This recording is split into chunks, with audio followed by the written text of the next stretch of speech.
வணக்கம் மீனராசி நேயர்களே. 2024 உங்களுக்கு எப்படி இருக்கும் அப்படின்னு பார்த்துடலாம்.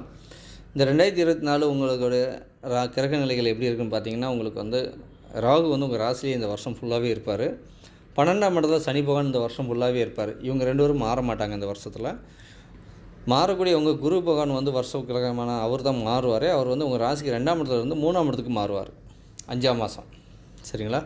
அதுக்கடுத்து உங்கள் ராசிக்கு 6ஆம் இடத்துல சந்திர பகவான் இருந்து இந்த வருடத்தை ஸ்டார்ட் பண்ணுறாரு. 7ஆம் இடத்துல கேது இருக்கார். உங்கள் ராசிக்கு பாக்கியஸ்தானமான 9ஆம் இடத்துல சுக்கிர பகவானும் அதே 9ஆம் இடத்துல புதன் பகவான் 7 கூடிய புதன் வந்து 9ஆம் இடத்துல இருக்கார். உங்கள் ராசிக்கு 10ஆம் இடத்துல வந்து செவ்வாயும் சூரியனும் இருக்காங்க. திக்பலத்தோட பவர்ஃபுல்லாக இருந்து உங்களுக்கு இந்த வருஷத்தை ஸ்டார்ட் பண்ணுறாங்க. அதே மீன ராசியில் வந்து பார்த்திங்கன்னா உங்களுக்கு 2ஆம் வீட்டு அதிபதியான செவ்வாய் பகவான் வந்து 10ஆம் இடத்துலையும் 10ஆம் அதிபதி உங்கள் ராசிநாதன குரு பகவானும் 2ஆம் இடத்துலையும் இருக்காங்க. ஸோ பரிவர்த்தனை ஆகியிருக்காங்க இவங்க 2. இது மூலியமாக உங்களுக்கு என்ன நன்மைங்கன்னா, இந்த 1.5 மாதம் உங்களுக்கு ஒரு நல்ல பெரிய லெவலில் வளர்ச்சி கொடுக்கும் ஸ்டார்டிங்கில். அதே நேரத்தில் இந்த வருஷம் ஃபுல்லாக உங்களுக்கு ஒரு பய உணர்வு இருக்கும். எப்போ ராகு உள்ளே வந்தாரோ அப்போவே பய உணர்வு சேர்த்து உள்ளே வந்துருச்சுன்னு அர்த்தம். சரிங்களா? இந்த பய உணர்வு வந்து உங்களுக்கு வந்து எந்த லெவலில் இருக்கும் பார்த்தீங்கன்னா, ராகுங்கிறது வந்து பார்த்திங்கன்னா, அதாவது பெருமாளுக்கு வந்து படுக்கை அறை கொடுத்தவர். பெருமாள் அதாவது ரெங்கநாத பெருமாள் இருக்கார்ல, அவர் வந்து பார்த்திங்கன்னா இந்த ராகு மேலே தான் படுத்திருப்பார். நல்லா சுகபோகமாக அப்படியே நலிஞ்சி கொடுத்துட்டு இருக்கும். அது இவர் அப்படியே சுகமாக அப்படியே தாளாட்டுற மாதிரியே படுத்திருப்பார். கேதுங்கிறது யாருன்னு கேட்டிங்கன்னா, சிவன் கழுத்தில் இருக்க பாம்பு, அது அவர் தான் கேது பகவான். அவர் தான் வந்து பார்த்திங்கன்னா ஞானத்தை கொடுக்கக்கூடியவர். தலையில் இருக்கார்ல, தலையிலேருந்து ஞானத்தை கொடுப்பார். ஸோ அந்த மாதிரியான ஒரு அமைப்பு தான் அந்த ராகு கேதுடைய அமைப்பு. அப்போ வந்து ஒரு பாம்பு வந்து வீட்டுக்குள்ளே புகுந்துருச்சுன்னா என்ன பயம் உணர்வு நமக்கு இருக்குமோ, அதே பயம் உணர்வு தான் உங்கள் ராசியில் இருக்க வரைக்கும் இருக்கும். நீங்கள் உணர்ந்துக்கோங்க அதை. உங்கள் ராசியில் ஒரு உங்கள் வீட்டுக்குள்ளே ஒரு கருணாகம் இருக்குது அப்படின்னா, அப்போ உங்களுக்கு எந்த மாதிரியான ஒரு பயம் உணர்வு இருக்கும்? ஒரு நாகம் இருக்குது அப்படின்னா உங்களுக்கு பய உணர்வு வந்துடும்ல. வீட்டுக்குள்ளே படுப்பீங்களா? நிம்மதியாக படுக்க மாட்டீங்க. அந்த மாதிரி நிம்மதி இல்லாத ஒரு லைஃபாக தான் இந்த வருஷம் ஃபுல்லாகவே போகும். அதுக்கு மெயின் காரணம் ராகு தான். அவர் ராகுக்கு அது எப்போ உள்ளே வந்தாரோ அப்போவே தான் அந்த ராகுவை நீங்கள் வந்து என்ன பண்ணலாம்னா பரிகாரம் பண்ணி சரி பண்ணலாம். அந்த பய உணர்வை கொஞ்சம் கொஞ்சமாக போக்கலாம். மெயினாக பக்கத்தில் எங்கேயாச்சும் இருந்தீங்கன்னா, அதாவது சென்னை பக்கத்தில் இருந்தீங்கன்னா நீங்கள் காலாஸ்திரி போயிட்டு வந்துடுங்க. காலாஸ்திரி உங்களுக்கு பக்கமாக இருந்தீங்கன்னா கண்டிப்பாக ஒரு டைம் போய்ட்டு அங்கே ராகு பயிற்சிக்கு ஒரு பரிகாரம் பண்ணிட்டு வாங்க. ஏன்னா அங்கே பண்ணுவாங்களே ரெகுலராக. அப்படி இல்லை நீங்கள் வந்து ரொம்ப தூரத்தில் இருக்கீங்க அப்படின்னா உங்களுக்கு போக முடியலன்னா துர்க்கையம்மன் வழிபாடு பண்ணுங்கள். நீங்கள் வந்து எந்த துர்க்கையை வழிபாடு பண்ணுங்கிறது நீங்கள் தான் வந்து என்ன லக்கணம்னு பார்த்துக்கோங்க. நீங்கள் தனுசு லக்கணம் மீன லக்கணமாக இருந்து, இல்லை மேச லக்கணம் விருச்சக லக்கணமாகவோ, இல்லை சிம்ம லக்கணம் கடக லக்கணமாக இருந்தால் நீங்கள் வந்து சிவன் துர்க்கையை வழிபாடு பண்ணணும். சிவனுடைய கோயிலில் இருக்கக்கூடிய துர்க்கையம்மனை செவ்வாய்க்கிழமைக்கு வழிபாடு பண்ணுங்கள். விளக்கேற்றுங்க. விநாயகர் வழிபாடும் கண்டிப்பாக தேவை. சரிங்களா? ஸோ ராகுக்கு வந்து துர்க்கையும், கேதுக்கு வந்து விநாயகர் வழிபாடும் ரொம்ப இம்பார்ட்டண்ட். சரி, அப்படி இல்லை நீங்கள் வந்து மீன ராசி, ஆனால் லக்கணம் வந்து பார்த்திங்கன்னா கும்ப லக்கணமோ மகர லக்கணமாவோ, இல்லை ரிஷப லக்கணம் துலா லக்கணமோ, இல்லை வந்து மிதுன லக்கணம் கன்னி லக்கணமாக இருந்து சுக்கிரன் அணியாக இருந்தீங்கன்னா நீங்கள் வந்து வெள்ளிக்கிழமைக்கு விஷ்ணு துர்க்கையை வழிபாடு பண்ணுங்கள். அவர் தான் வந்து பார்த்திங்கன்னா ராகுவை குறிக்கும். ஸோ இந்த துர்க்கையம்மனுக்கே ஏன் வந்து விஷ்ணு ஏன் சிவன்னா, ஸோ எங்கே போனால் கரெக்டாக நம்ம போய் சேர வேண்டிய இடத்துக்கு போவோமோ அங்கே போனால் தான் நம்மளுக்கு வந்து சக்ஸஸ் கிடைக்குமே தவிர, நம்ம தவறான இடத்துல போய் தவறான வழிபாடு பண்ணும்போது, வழிபாடு முறைகளே தவறாக போகும்போது நமக்கு வந்து சக்ஸஸ் வந்து கம்மியாக தான் கிடைக்கும். அப்படியே உல்ட்டாவாக வேலை செய்ய ஆரம்பிக்கும். ஸோ அதனால் நீங்கள் எந்த லக்கணம்னு பார்த்துட்டு அந்த லக்கணத்துக்குரிய தெய்வத்தை, அந்த ராகு பகவானை போய் வழிபாடு பண்ணும்போது உங்களுக்கு ஈஸியான ரூட்டு கிடைச்சி ஈஸியாக சக்ஸஸ் ஆகிடுவீங்க. பரமபதம் ஆடுற மாதிரி தான் நம்ம வாழ்க்கையும். நம்ம வாழ்க்கையில் வந்து ஒரு ஸ்டெப்பு மேலே ஏறுறது இறங்குறது, எப்படி ஏறணும் எப்படி இறங்கணும்னு நமக்கு வந்து கரெக்டாக உள்ள கிரகத்தை பிடிச்சி கரெக்டாக ஜெயிச்சு வெளியில் வரணுமே தவிர, ஏனோதான் நம்ம வந்து ஜெயிச்சு நம்ம அதாவது ஜெயிக்கிறோங்கிற பேரில் லாக் ஆகி மாட்டிக்கிடக்கூடாது. ஞாபகம் வச்சுக்கோங்க. ஏன்னா எவ்வளோ பெரிய அற்புதங்கள் நம்ம கற்றுக் கொடுத்துட்டு போயிருக்காங்க நம்ம முன்னோர்கள். 12 ராசி கட்டங்களை கொடுத்து, 9 நவகோள்களை கொடுத்து, 27 நட்சத்திரத்தை கொடுத்து, அதில் 108 பாதங்களை அமைச்சு, ஒவ்வொரு கட்டத்துக்குள்ளேயும் 9 பாதங்களை கொண்டு வந்து, ஒவ்வொரு கட்டத்துக்குள்ளேயும் 30 டிகிரிங்கிற வயசில் நமக்கு வந்து 30 31ங்கிற அமைப்பில் நமக்கு கொண்டு வந்து டிகிரியும் ஏற்ற இறக்கங்களை கொடுத்து, இவ்வளோ அமைப்புகளை கொடுத்து நமக்கு வந்து 120 வருஷம் தசாபதிகள். ஸோ எந்த தசை ஒரு மனிதனுக்கு ஆளுமை பண்ணும், எந்த தசை கெடுதல் பண்ணும், இத்தனை விஷயங்களை நமக்கு கொடுத்து நமக்கு இதை அர்ப்பணிச்சிட்டு போயிருக்காங்க. அப்படின்னா நம்ம அதை பார்த்து நம்ம ஜெயிக்க பார்க்கணுமே தவிர, அதை வந்து ஏனோ தன்னு விட்டுட்டு போயிடக்கூடாது. நல்லா தெரிஞ்சுக்கோங்க மீனராசினியர்களே. ஏன் இதை நான் உங்களுக்கு அழுத்தமாக சொல்கிறேன்னு கேட்டிங்கன்னா, வரக்கூடிய காலங்கள் உங்களுக்கு இருள் சூழ்ந்துட்டு வருது. அந்த இருளிலேருந்து நீங்கள் எப்படி வெளியே வர போகிறீங்க? ஸோ இதுக்காக தான் நீங்கள் வந்து இந்த கட்டங்களை வந்து நல்லா தெரிஞ்சுக்கோங்கன்னு நான் சொல்கிறது. 2024 வந்து உங்களுக்கு மிகவும் ஒரு அற்புதமான காலங்களாக இருக்கணும் அப்படிங்கிறதுக்காக தான் இதை வந்து இந்த பரிகாரங்களை பண்ணி நீங்கள் வாழ்க்கையில் எப்படியாச்சும் இம்ப்ரூவ்மெண்ட் ஆகிடுங்க. ஏன்னா அடுத்து வந்து இதுக்கப்புறம் வரக்கூடியது சனி பகவான். இப்போ விரயத்தை பண்ணிகிட்ருக்காரு ஆல்மோஸ்ட். அந்த விரயத்துலேருந்து நீங்கள் காக்கப்படணும். அதே நேரத்தில் ஒரு வீட்டுக்குள்ளே ஒரு பாம்பு இருக்குது, செந்நாகம் இருக்குது. அந்த நாகத்தையும் நீங்கள் சரி பண்ணி ஆகணும். ஏன்னா கண்கெட்ட பின்னாடி சூரிய நமஸ்காரம் பண்ணி யூஸ் இல்லை. ஸோ வரக்கூடிய காலங்கள் உங்களுக்கு இருள் சூழ்ந்துக்கிட்டு இருக்குது. இப்போயே இருள் சூழ்ந்துருச்சு. ஒரு வீட்டுக்குள்ளே ஒருத்தர் இருக்கார், இன்னொருத்தர் வந்துக்கிட்டு இருக்கார். ஸோ உங்கள் ராசிநாதர் உங்களை விட்டு விலகி போயிட்டுருக்காரு. உங்கள் ராசிநாதர் இந்த வருஷம் 5ஆம் மாதத்துக்கு அப்புறம் அவர் போய் மறைஞ்சிருவார். போயிட்டு எங்கே 3ஆம் இடத்துல போய் மறைஞ்சிருவார். ஸோ உங்கள் ராசி பலம்க்கு வந்து ஃபுல் அண்ட் ஃபுல் டவுன் ஆகிட்டு போயிட்டுருக்கு. அப்போது நீங்கள் வந்து பலப்படுத்த வேண்டியது எப்படின்னா, உங்களுடைய கிரகங்களை வழிபாடு பண்ணி, உங்களுடைய அதாவது பரிகாரம்னு ஒன்று பண்ணி, அது மூலியமாக தான் உங்களை நீங்கள் பலப்படுத்திக்கிட முடியுமே மீன ராசிக்காரங்களே.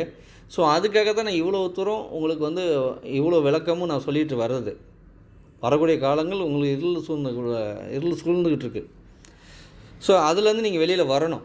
அப்போ என்னென்னா, உங்களை முதல்ல யார் இப்போ வந்து நமக்கு யார் முதல்ல நெருக்கடி கொடுக்குறான்னா ராகு கேது. ஸோ அவங்களுக்கு உண்டான பரிகாரம் நீங்கள் கம்பல்சரி பண்ணிவிடுங்க. விஷ்ணு துர்க்கையும் சிவன் துர்க்கையோ எந்த லக்கணமோ பார்த்துட்டு உங்களுக்கு தசாபதிகளையும் பாருங்கள். உங்களுக்கு நல்ல யோக தசையாக இந்த இருளால் உங்களுக்கு பெரிய அளவில் பாதிப்பு, ஓரளவு பாதிப்போடு நீங்கள் மீண்டு வெளியில் வந்துடுவீங்க. இல்லை இது வந்து சரி கிடையாது, உங்களுக்கு 6, 8 தசாபதிகள்னால் ரொம்ப கடுமையான அமைப்பில் இருக்கும். அது 6ஆம் இட அதிபதி கூட தசை கூட உங்களுக்கு ஓரளவு சமாளிக்கக்கூடிய அமைப்பில் கொண்டு போவோம். அதுக்கு அடுத்து 6ஆம் இட அதிபதி தசை முடிஞ்சோன்னே உங்களுக்கு 5ஆம் இட அதிபதி தசை வந்துச்சுன்னா உங்களுக்கு காப்பாற்றி கொடுத்துரும். சந்திர தசை வரும்போது உங்களுக்கு காப்பாற்றி விட்டுரும். எப்படியாச்சும் ஏதோ ஒரு வழியில் உங்களை ரிலீவ் பண்ணி விட்டுரும். ஆனால் 8ஆம் இட அதிபதி தசை வர்றது மட்டும்தான் உங்களுக்கு வந்து ப்ராப்ளம். இந்த 8ஆம் இட அதிபதி தசை வந்து 20 வருஷம் கடுமையான கெடுபலனை செஞ்சுட்டு போயிடும். ஏன்னா சுக்கிர தசை வந்து இந்த மீன லக்கணமாகவும் மீன ராசியாகவும் இருந்துட்டீங்க அப்படின்னா மிகப்பெரிய டவுனில் கொண்டு போய் விட்டுரும். ஸோ நீங்கள் என்ன லக்கணம்னு பார்த்துக்கோங்க அதை, சரிங்களா? நான் சொல்கிற வச்சு நீங்கள் கணக்கு எழுதாதீங்க. நீங்கள் உங்கள் பக்கத்தில் இருக்கக்கூடிய நல்ல ஜாதகரங்களை பார்த்து என்ன லக்கணம், நீங்கள் என்ன ராசி, என் ராசி மீன ராசி தான், என்ன லக்கணம் நான் அப்படின்னு நீங்கள் தெரிஞ்சுக்கோங்க. தெரிஞ்சுட்டு உங்களுக்கு என்ன திசை போகுதுன்னு தெரிஞ்சுக்கோங்க. அந்த லக்கணநாதருடைய வழிபாடு முறைகளையும் தசநாதருடைய வழிபாடு முறைகளும் என்ன பரிகாரம் பண்ணால் நான் ஜெயிக்கலாம் அப்படின்னு சொல்லி அந்த பரிகார முறைகளை நீங்கள் தெரிஞ்சுக்கிட்டு ஜெயிக்க பாருங்கள். பரிகாரம்னா யாரும் சொல்கிற மாதிரி நீங்கள் எங்கேயோ போய் காசு செலவு பண்ணிடாதீங்க. எப்போவுமே எந்த பரிகாரமும் நீங்கள் செலவு பண்ணி பண்ணுற பரிகாரம் ஒன்று கூட பலிக்காது. ஞாபகம் வச்சுக்கோங்க மக்களே. ஒன்றே ஒன்று தான், உங்களுக்கு தெய்வத்துக்கு வேணுங்கக்கூடிய புஷ்பம் வாங்கி கொடுங்க. தெய்வத்துக்கு வேணுங்கக்கூடிய எண்ணெய், அதாவது அவங்களுக்கு ஒளி ஏற்றுறாங்களே தீப எண்ணெய், ஸோ எண்ணெய் வாங்கி கொடுங்க. நல்லெண்ணெய் வாங்கி கொடுங்க. எந்த கோயிலுக்கு போனால் நல்லெண்ணெய் வாங்கி கொடுங்க. தீபெண்ணெய்னு வாங்காதீங்க, நல்லெண்ணெய் வாங்கி கொடுங்க. அவங்க எந்த மாதிரி தீபெண்ணெய் அதாவது தயாரிப்பாங்களும் தெரியாது. நல்லெண்ணெய், மரச்செக்கு எண்ணெய், நல்ல எண்ணெயை பார்த்து நல்லெண்ணெய் வாங்கி கொடுங்க. ஸோ அதை வாங்கி கொடுக்கும்போது அவங்க விளக்கேற்ற உங்கள் வாழ்க்கை வந்து பிரகாசமாக இருக்கும். கோயிலில் விளக்கேற்றும் போது அதேமாதிரி புஷ்பம் வாங்கி கொடுங்க. எல்லாம் எந்த பூ இருந்தாலும் அந்த பூவை வாங்கி கொடுங்க. அதுதான் பரிகாரமே. இதில் இங்கே இவ்வளோ செலவு பண்ணுங்கள் அவ்வளோ செலவு பண்ணுங்கன்னா நீங்கள் எந்த செலவும் பண்ண வேண்டாம். எப்போவுமே பண்ணாதீங்க மீனராசிக்காரங்களே. மீனராசியில் அனைத்து ராசினருக்கும் நான் சொல்லுவேன், இதை யாருமே வந்து பரிகாரங்க பேரில் பணத்தை வாங்குகிறாங்களோ நீங்கள் அவங்க கூட ட்ராவலே பண்ணாதீங்க. அந்த மாதிரி ஒரு பரிகாரம் பண்ணி பெரிய ஆள் ஆகணுன்னா இன்றைக்கி அத்தனை ஜோதிடரும் இன்றைக்கி பெரிய ஆளாக இருந்திருப்பாங்க. அத்தனை ஜாதகம் பார்க்குற அத்தனை பேர் இன்றைக்கி அரசியல்வாதியாகவும் முதலமைச்சராகவும் பிஎம்மாகவும் சிஎம்மாகவும் இருந்திருப்பாங்க. அவங்க பரிகாரத்து மூலிமா ஜெயிச்சிடலாம், பெரிய ஆள் ஆகிடலாம்னா. இங்கே அப்படிலாம் ஒன்றும் கிடையாது. பரிகாரங்கிறது எவ்வளோ தூரம் வேலை செய்யணும் நான் சொல்கிறேன்னு கேட்டிங்கன்னா, நீங்கள் வரக்கூடிய காலங்கள் இருளான உள்ள காலங்கள், யாரோ ஒருத்தங்க ஒரு வெளிச்சத்தை சிறு மெழுகுபத்தி மாதிரி ஒரு வெளிச்சத்தை உங்களுக்கு காட்டி கூட்டு போவாங்க. ஒரு வெளிச்சம் கிடைக்கும் உங்களுக்கு. அதுதான் பரிகாரம். அவ்வளோதான் கிடைக்குமே. உடனே பெருமாற்றம் உடனே வந்து இப்போ லைட்டை வச்சு பளிச்சுன்னு அடிச்சிருவாங்க அப்படிங்கலாம் கிடையாது. இப்போ முள்ளு மேலே நடந்துட்டு போகிறீங்கன்னா ஒரு செருப்பு கிடைக்கும், அவ்வளோதான். முள்ளு மேலே தான் நீங்கள் நடந்து போயாகணும், வேறு வழி கிடையாது, வாய்ப்புகளே இல்லை. ஸோ முள்ளு மேலே தான் நடந்து போயாகணும். அப்போ முள்ளு மேலே நீங்கள் நிதானமாகவும் பொறுமையாகவும் அந்த செருப்பு போட்டுக்கிட்டு கொஞ்சம் ஓரளவு நடக்கலாமே தவிர ஓட முடியாது. மழை பெய்யுது, அதுதான் உங்களுக்கு வந்து மழையில் நனைஞ்சிட்டு போகிறீங்க. அதுதான் பரிகாரம் பண்ணும்போது அந்த மழையில் நனையாமல் இருக்கிறதுக்கு ஒரு கொடை கிடைக்கும். எங்கேயாச்சும் வந்து யாரோ வருவாங்க, ஒரு கொடை தந்துட்டு போவாங்க. ஸோ இதுதான் பரிகாரம். இவ்வளோ தான் அந்த பரிகாரம் வேலை செய்யும். பெருசாக நம்ம லைஃபே மாற்றி போட்டுரும், லைஃபே புரட்டி போட்டுருன்னா அன்றைக்கி எல்லோரும் பரிகாரம் பண்ணி பெரிய ஆள் ஆகிருப்பாங்க. அதெல்லாம் கிடையாது, அதெல்லாம் நம்பாதீங்க. வரக்கூடிய காலங்கள் காலங்கள் நெகட்டிவான ஆட்கள்லாம் உங்கள் கூட ட்ராவல் ஆக ஆரம்பிப்பாங்க. நீங்கள் தான் அதை பார்த்து யார் நெகட்டிவ் யார் பாசிட்டிவ் நீங்கள் தான் புரிஞ்சுக்கணும். நம்ம வந்து இவங்க கூட ட்ராவல் பண்ணலாமா பண்ண வேண்டாமான்னு பார்த்துக்கோங்க. பயப்படாதீங்க. பய உணர்வு இருக்க தான் செய்யும்.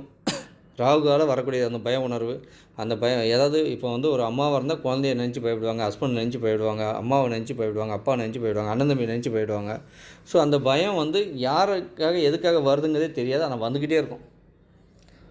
அதே ஒரு வாலிப பையனாக இருந்தால் அவங்க வந்து காதலியை நினச்சி போயிடுவான். அவள் நம்ம கூட இருப்பாங்களா, இல்லை வந்து நம்மளை விட்டு போயிடுவாளா, இல்லை நம்ம கல்யாணம் பண்ணுவோமா மாட்டோமா, அப்பா என்ன சொல்லுவாங்க, அம்மா என்ன சொல்லுவாங்க, அண்ணன் தம்பி என்ன சொல்லுவாங்க, இல்லை நம்ம வந்து இந்த லவ் ஃபெயிலியர் ஆகிடுமா வச்சிருமா அப்படின்னு சொல்லி அந்த மாதிரியான ஒரு பய உணர்வு இருக்கும். இதெல்லாம் ராகுவால் வரக்கூடிய பய உணர்வு, வேறு ஒன்றும் இல்லை. ஸோ அதுக்கு நீங்கள் பரிகாரம் பண்ணிங்கன்னா ஓரளவு அந்த அந்த பயத்துலேருந்து கொஞ்சம் மீண்டு வருவீங்க. தவிர ஃபுல் அண்ட் ஃபுல் மீண்டு வந்துடுவீங்களாம் சொல்ல முடியாது. ஓரளவு மீண்டு வருவீங்க, மீண்டு வர வைப்பாங்க. அதே நேரத்தில் உங்களை தசாநாதரன் யாருன்னு பார்த்துக்கோங்க, அவரையும் கட்டியாக பிடிச்சிக்கோங்க. ஏதாவது குரு வழிபாடு எடுத்துக்கோங்க கையில். ஏன்னா நீங்கள் மீனராசிங்கிறனால எந்த குருவாச்சும் ஒரு கை, இப்போ நம்ம ஸ்ரீ பாம்பாட்டி சித்தரை நீங்கள் கையில் எடுத்துக்கலாம், இல்லை கனகப்பட்டி யார் சித்தர் இருக்கார் மூட்டை சாமியார், அவர் கையில் எடுத்துக்கோங்க. இல்லை சாய்பாபா இன்றைக்கி அற்புதங்கள் செஞ்சிட்ருக்காரு, பல அற்புதங்கள் செஞ்சிட்ருக்காரு சாய்பாபா.